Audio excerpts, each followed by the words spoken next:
Sala Imaculada, a 23ª HQ que eu tô lendo nesse meu projeto de ler uma HQ por dia durante 2019 inteiro. Essa aqui é uma HQ da Vertigo, uma HQ que eu nunca tinha lido, e ela é da roteirista Gayle Simone, ou Simone, não sei como pronuncia em inglês, que é uma autora que eu sempre ouvi falar, que sempre saudada como sendo uma grande escritora feminina que estava imersa nesse ciclo de histórias de super-herói das editoras Marvel e DC. Eu sempre ouvia falar isso, mas eu nunca tinha visto isso à prova. Eu não tinha lido nenhuma obra dela, li a Batgirl dela logo no início da fase 952. Achei divertido, mas não achei nada assim, é, sabe, daquelas coisas que realmente você lê e fica e adora. Eu achei legalzinha apenas a Batgirl dela nessa época que eu li. E, no entanto, eu peguei essa HQ Sala Imaculada, sabendo que ela tinha fama, sabendo que eu poderia encontrar algo bom, e realmente, porra, adorei a HQ. Essa aqui me fez ver o quão todo potencial, pelo menos eu acredito, todo o potencial de tanto de criatividade de bolar histórias únicas, quanto da forma como contar a história, que foi impecável, é, da forma como ela traz vários elementos estranhos, mas consegue juntar tudo numa coisa lógica e compreensível que o leitor não fica perdido, digamos assim. Um pecado que muitos autores, quando tentam fazer algo mais, sei lá, estranho, acabam padecendo. E o que não foi o caso aqui. Sala Imaculada, ela conta a história de duas personagens. A primeira delas é a Chloe, uma jornalista que tenta se matar algum tempo depois de seu noivo ter se suicidado. O noivo dela tá um casal aparentemente feliz. O noivo dela frequentava um grupo meio que quase de autoajuda. Ele era fã de uma autora meio que de misto de ficção científica com autoajuda, e frequentava a Fundação Mundo Sincero, que é um negócio meio autoajuda, a religião New Age, que a Chloe não entendia muito bem, e um certo dia ele foi lá e se suicidou. E a Chloe, ela tenta se matar, se afogando lá no riacho de um dos pântanos lá do sul dos Estados Unidos, pelo que eu deu a entender. Eu acho que é lá na região do Bayou, e ela acaba sendo salva pelos vizinhos dela. E depois que ela é salva, ela descobre que depois dessa experiência ela tem visões do noivo dela morto, com a metade da cara destruída, falando com ela. São poucas visões que ela tem, mas isso faz ela. Ela começa a ver algumas coisas estranhas, experimentar, tipo, visões tanto de gente morta, como o noivo, como de criaturas bizarras que parecem não estar lá, que não deveriam estar lá, mas que falam com ela e não interagem com a realidade de forma nenhuma. E ela acaba resolvendo investigar o porquê do noivo dela ter suicidado e meio que expor toda a sujeira por trás dessa fundação. Qual é o nome da porra? Mundo Sincero. O nome da fundação é pouco citado. E é nisso que entra a segunda personagem protagonista também da história, que é a Astrid Muller. A Astrid, ela é escocesa, se não me engano, e ela também, quando era muito pequena, ela sofreu uma experiência de quase morte quando um caminhoneiro puto da vida atropelou ela. Caminhoneiro não, é tipo numa caminhonete, tava puto da vida, sei lá, não explica porquê, tava puto genericamente, atropela ela, ainda dá ré, atropelando ela de novo, mas ainda assim ela sobrevive e ela começa também a ver coisas diferentes, só que não a ver com os mortos. Ela começa a ver também criaturas que estão nesse mundo, criaturas que não deveriam estar aqui, só que meio que habitando os seres humanos. E a partir disso ela busca fazer uma fundação estudando e combatendo essas criaturas.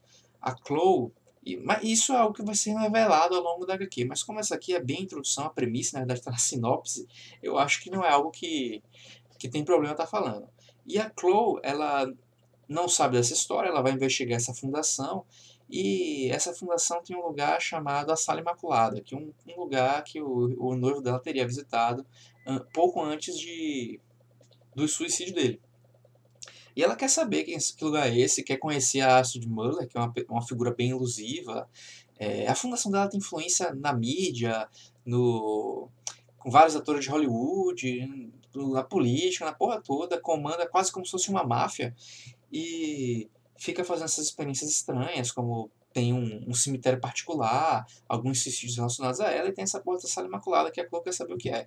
A Chloe conversa com a Astrid, percebe que tem alguma coisa muito sinistra acontecendo, e só que ela não conhece a sala imaculada. Ela acaba indo embora e aos poucos vai tendo contato cada vez mais com essas criaturas estranhas que parecem estar perseguindo ela.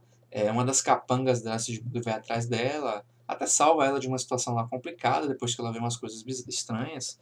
É, e ela vai para casa, retorna para casa e tem contato cada vez mais com esses seres bizarros que parecem estar infiltrados na sociedade humana, mas também vivendo a parte dela. Eles parecem ser algo como uma espécie de demônios ou alienígenas, mas não são nenhum dos dois. Inclusive, um deles mesmos fala isso. E embora eles peguem várias referências demoníacas que eu pude assim ir percebendo, como por exemplo, se não me engano, tem um deles que eu acho que faz uma referência ao demônio Legião. E esses demônios, essas criaturas, como são demônios nem alienígenas, mas detentos, como um deles fala, é objeto de estudo da Fundação Mundo Sincero e de toda a vida da Astrid, que já está 30 anos nessa vida procurando formas de combater essas criaturas com um pequeno secto que ela foi construindo e um grupo de pessoas, acho que ela chama pós-emóticas, meio que um nome gentil para gente meio ligeiramente maluca, que percebe o mundo de forma diferente. Algumas dessas pessoas talvez tenham tido experiências de pós-morte, como a própria Astrid e a própria Chloe, e mas não fica tão claro. Mas o ponto é, ela cria essa sala imaculada, que é literalmente uma sala imaculada, um lugar todo branco, só tem branco na sala, e a pessoa quando entra lá, não, a Chloe entra na sala e vê coisas bem bizarras na sala antes de resolver ir embora.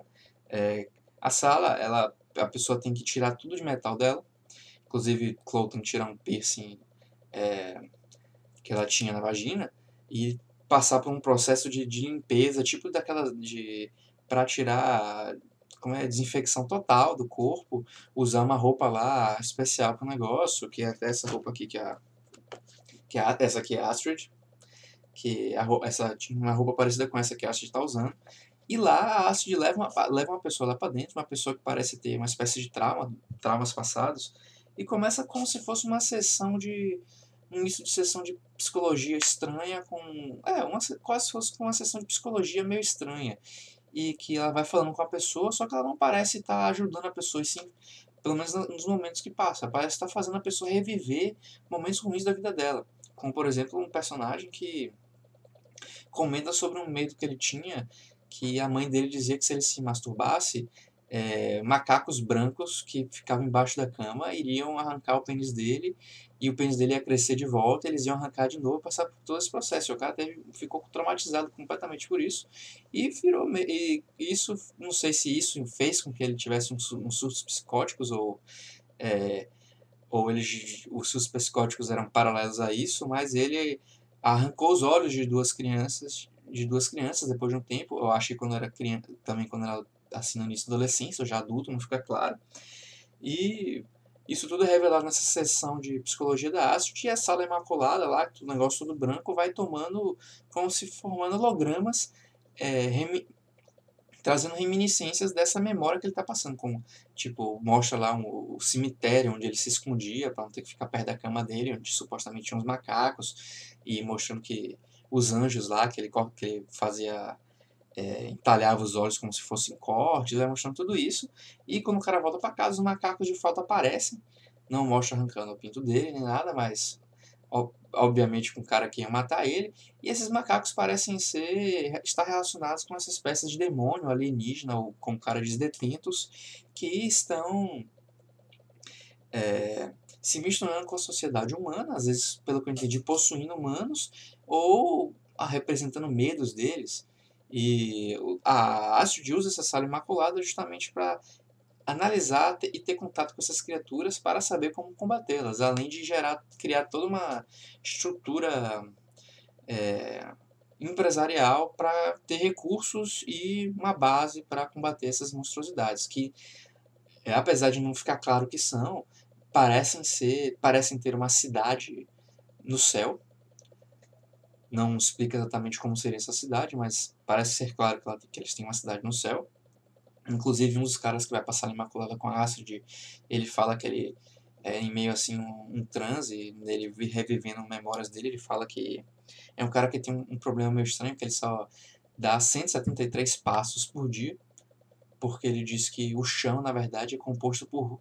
Os anjos moram no chão, e quando você pisa no chão, você está pisando nos rostos deles, e os demônios, na verdade, vivem no céu. E isso tudo vai sendo lançado de forma misteriosa, mas vai compondo um panorama que o leitor vai conseguindo entender, e ele identifica o propósito dessa, desse grupo da Astro, de como ele funciona, qual vai ser o papel da Chloe nessa história, o que eles estão combatendo, que criaturas são essas, e em geral, o rumo que a história vai levar. Assim, é um lance bem viajado, cheio de coisas misteriosas e que bem estranhas mesmo, claro que com vários conceitos já bem conhecidos, né, de paranormalidade, demônios, alienígenas, abduções, misturados com doenças mentais e coisa e tal. São vários elementos que já foram trabalhados em outras obras no passado, de várias mídias, só que a Gayle Simone consegue juntar aqui de forma que fica uma história bastante única e bastante intrigante, e que deixa várias pontas soltas para o leitor querer saber o que está acontecendo, mas ainda assim consegue construir o suficiente nesse primeiro volume para não deixar aquela margem de tipo, porra, isso aqui não faz sentido nenhum. Faz sentido as coisas e dá para ver que ela está sendo construída muito bem e que futuramente isso pode ser apresentado. Eu digo pode ser apresentado porque, apesar de eu ter gostado muito desse primeiro volume, eu realmente, das histórias da Vertigo mais novas que eu já li, que eu li, essa aqui de longe foi uma das melhores, junto com Xerife da Babilônia. Essa aqui foi uma obra que eu gostei bastante e que eu vi nela um primeiro volume muitíssimo bom. No entanto, mais ou menos nessa época, da aquela de 2015, e eu sinto que, não sei exatamente quando começou, mas vou dizer mais ou menos da época que eu sei, de 2010 para até 2017, ah, muitas das histórias da Vertigo ou foram fraquinhas ou foram extremamente apressadas, do tipo, o autor começou a criar uma coisa interessante, do tipo que o leitor olha, porra, isso aqui vai ser legal, só que aí a galera da editora, o pessoal, os altos editores disseram, ó, meu filho, ó, você tinha planejado isso aí para 10 edições, vai ter que terminar em 2, 3. E isso aconteceu com Art, como é? Art Ops, eu acho. Aconteceu com o Xerife da Babilônia. Aconteceu com Coffin Hill. Aconteceu com...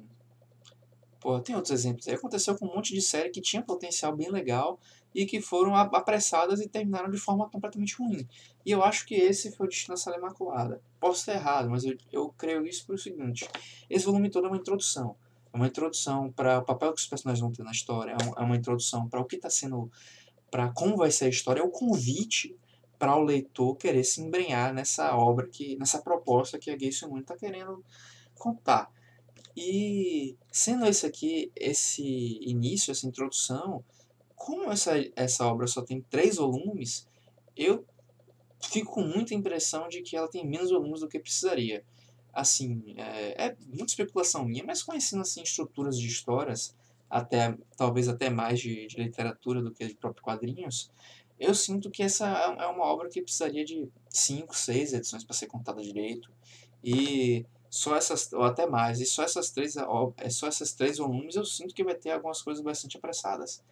Foram apresentados muitos personagens, muitos conceitos, para tudo ser trabalhado, para ter um desenvolvimento e uma conclusão em um ritmo apropriado nessas 3 edições.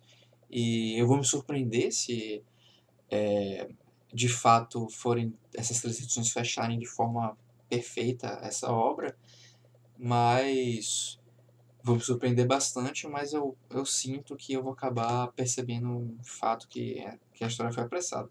Posso estar errado e espero estar errado, mas isso eu estarei vendo aí nos próximos dias, em que eu vou estar agora revisando essa aqui com a Knights of Sidonia, que ainda estou terminando. E é isso, eu termino aqui esse vídeo. Espero que quem esteja acompanhando ele até o final tenha curtido e volte para ver o vídeo do dia seguinte, já que eu vou continuar com esse meu projeto.